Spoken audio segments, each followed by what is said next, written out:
पहले एक नक्शा आप देखिए। यूक्रेन और तुर्की के बीच में अंडे के आकार की एक आकृति दिखाई देती है। यह आकृति पानी से लबालब भरी हुई है। इतना पानी कि इसे काला सागर कहा जाता है, अंग्रेजी में ब्लैक सी। ये नाम क्यों पड़ा, इसके पीछे भी एक कहानी है। ब्लैक सी के पानी में हाइड्रोजन सल्फाइड की बहुतायत है। इसके चलते जो भी चीज़ गहराई में लंबे समय तक रहती है वो काली पड़ जाती है।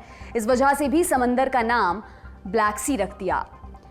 नामकरण में एक और कहानी चलती है। ब्लैक सी में काफ़ी भयंकर तूफान आते रहते हैं। तूफान के कारण नेविगेट करना डार्क हो जाता है। नाविकों को समंदर का पानी काला दिखाई देता है, इसलिए भी इसको ब्लैक सी कहा जाता है। लेकिन आज ब्लैक सी की चर्चा क्यों? दरअसल इसी समुंदर में पड़ा एक पत्थर का छोटा सा टुकड़ा रूस और यूक्रेन की नाक का सवाल बन गया है। कितना छोटा टुकड़ा, महज 42 एकड़। ये इतना छोटा है कि 2 बार दिल्ली के कुतुब मीनार कॉम्प्लेक्स में समा सकता है। इसका नाम है जमेनाई आइलैंड। इसे स्नेक आइलैंड के नाम से भी जाना जाता है। युद्ध की शुरुआत में रूस ने इस टुकड़े पर कब्जा कर लिया था। 30 जून को यूक्रेन ने स्नेक आइलैंड पर दोबारा से कब्जा कर लिया। रूसी सैनिकों को यहाँ से हारकर वापस लौटना पड़ा।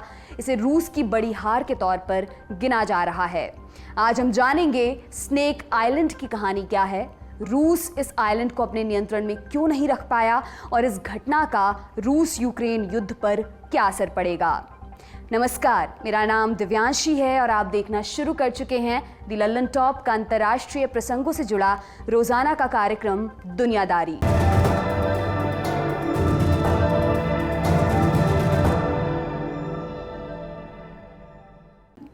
आज हम स्नेक आइलैंड की चर्चा करने वाले हैं। पहले समझते हैं कि ये रूस और यूक्रेन के लिए इतना खास क्यों है। स्नेक आइलैंड यूक्रेन की सीमा से सिर्फ 35 किलोमीटर दूर है। दक्षिण में बसे ओडेसा प्रांत में यूक्रेन के अनाज के भंडार हैं। इसी पोर्ट से यूक्रेन पूरी दुनिया को अनाज का निर्यात करता था। निर्यात का ये रूट स्नेक आइलैंड से होकर गुजरता है, इसलिए रूस ने युद्ध की शुरुआत में सबसे पहले इसी आइलैंड पर कब्जा किया था। मकसद ये कि यूक्रेन इस रास्ते अनाज का निर्यात ना कर सके। स्नेक आइलैंड रोमानिया के समुद्री सीमा से काफ़ी नज़दीक पड़ता है। रोमानिया नेटो का सदस्य देश, इसलिए भी इस आइलैंड पर कब्जे का महत्व बढ़ जाता है।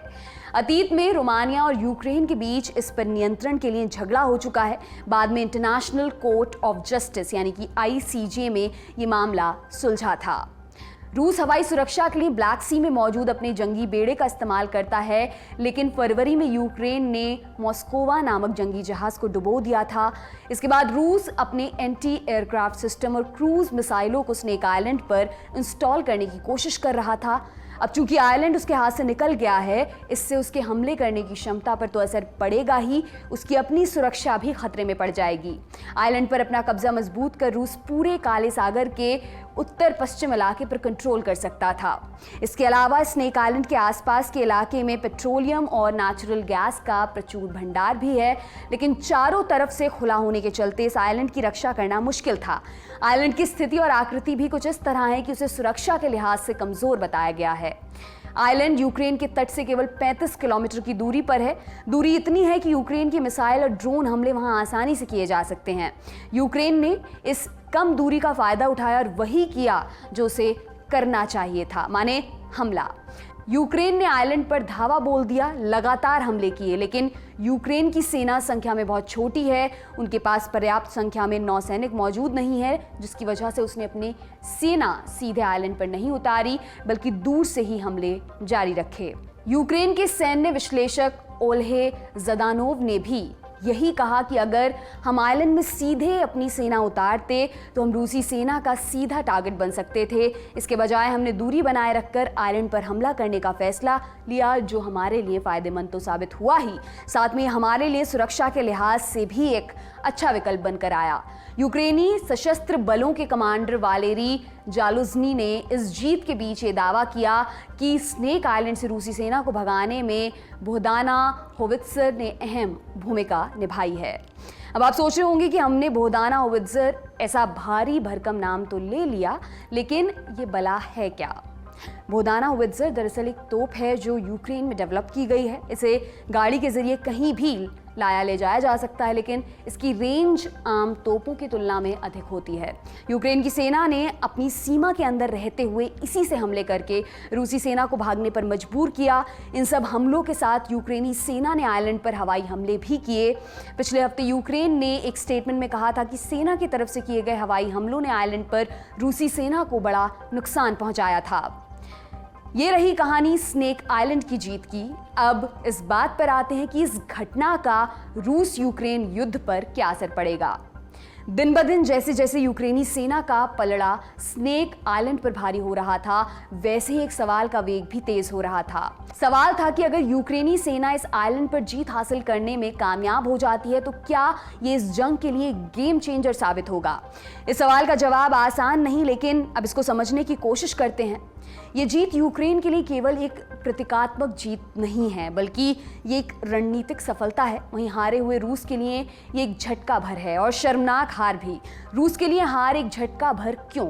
क्योंकि इस हार से युद्ध की दिशा और दशा में कोई खास बदलाव नहीं आने वाला है। रूस का ध्यान अभी पूरी तरह पूर्वी डोनबास पर जीत हासिल करने का है, और सिर्फ पूर्वी डोनबास नहीं बल्कि रूस यूक्रेन के दूसरे दक्षिणी हिस्से पर भी अपना कब्जा हासिल करने में जुटा हुआ है। इनमें से ज्यादातर हिस्सों पर रूस ने युद्ध की शुरुआत में ही अपना कब्जा कर लिया था। स्नेक आइलैंड भले ही काले सागर में सैन्य लिहाज से एक जरूरी हिस्सा हो सकता है, और ये बात भी सही है, ये एक ऐसी जगह स्थित है जहां मिसाइल सिस्टम को युद्ध के समय अच्छे से लॉन्च किया जा सकता है, लेकिन इसके बावजूद भी ये केवल एक छोटी चट्टान ही है जिससे इसका जीतना या हारना एक बड़े युद्ध में निर्णायक भूमिका के तौर पर देखा जाना सही नहीं है। असल सवाल तो ये है कि क्या रूसियों को बाहर करके यूक्रेनियन वापस अनाज का निर्यात शुरू कर पाएंगे। युद्ध से हुई तबाही की वजह से वैसे ही यूक्रेन की अर्थव्यवस्था चरमराई हुई है। भले ही यूक्रेन ने रूसियों को स्नेक आइलैंड से भगा दिया हो, लेकिन रूस का काले सागर पर प्रभुत्व अभी भी बना हुआ है। सिर्फ एक आइलैंड के हार जाने से उनका प्रभुत्व कम नहीं हो जाएगा। यूक्रेन ने ओडेसा से अनाज के काफिले को ले जाने के रूसी प्रस्तावों को ठुकरा दिया है, क्योंकि यूक्रेन को उसके लिए बंदरगाह के बाहर से खदानों को हटाने की जरूरत होगी। वहीं दूसरी तरफ तुर्की, रूस और यूक्रेन दोनों के साथ इस मसले को सुलझाने के लिए समझौता करने की कोशिश कर रहा है।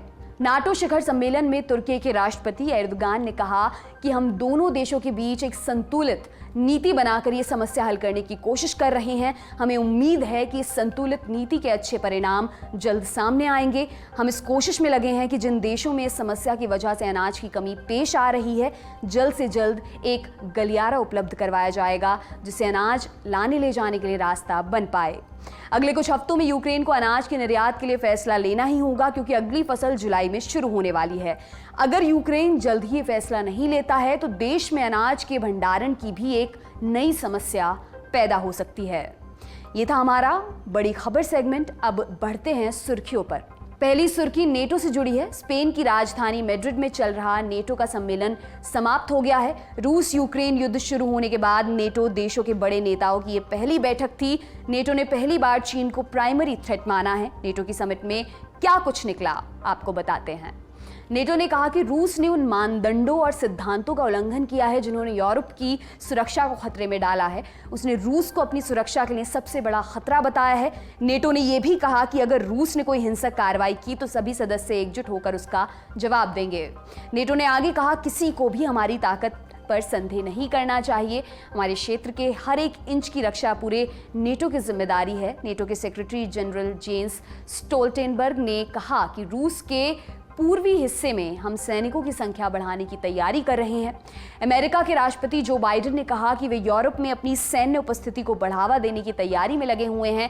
इसके लिए वो रोमानिया में सैनिकों की संख्या बढ़ाएंगे और पोलैंड में एक नया अमेरिकी बेस भी तैयार करेंगे। साथ ही अमेरिका यूनाइटेड किंगडम में 2 F-35 सैन्य विमानों के दस्ते भेजेगा और इटली में वायु रक्षा प्रणालियों को तैनात करेगा।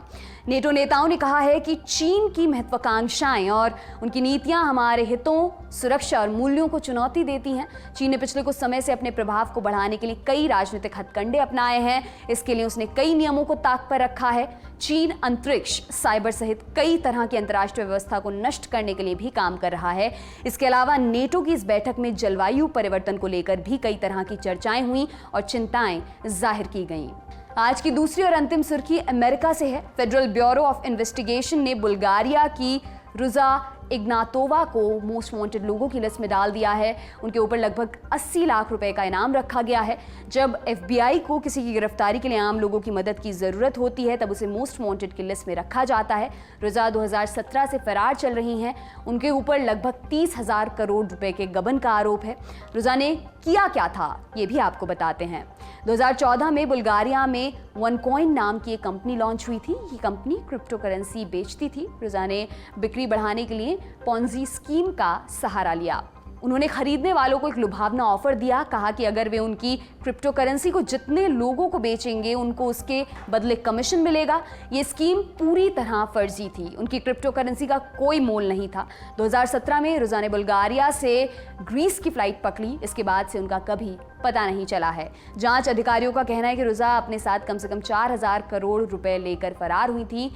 इन्हीं पैसों ने उन्हें छिपने में मदद की है। FBI द्वारा इनाम के ऐलान के बाद रुजा का पता चल पाता है या नहीं, ये देखने वाली बात होगी। तो आज का दुनियादारी यहीं पर समाप्त होता है। अगले हफ्ते फिर आपसे मुलाकात होगी। इसी उम्मीद के साथ विदा लेती हूँ। शुक्रिया। शुभ रात्रि।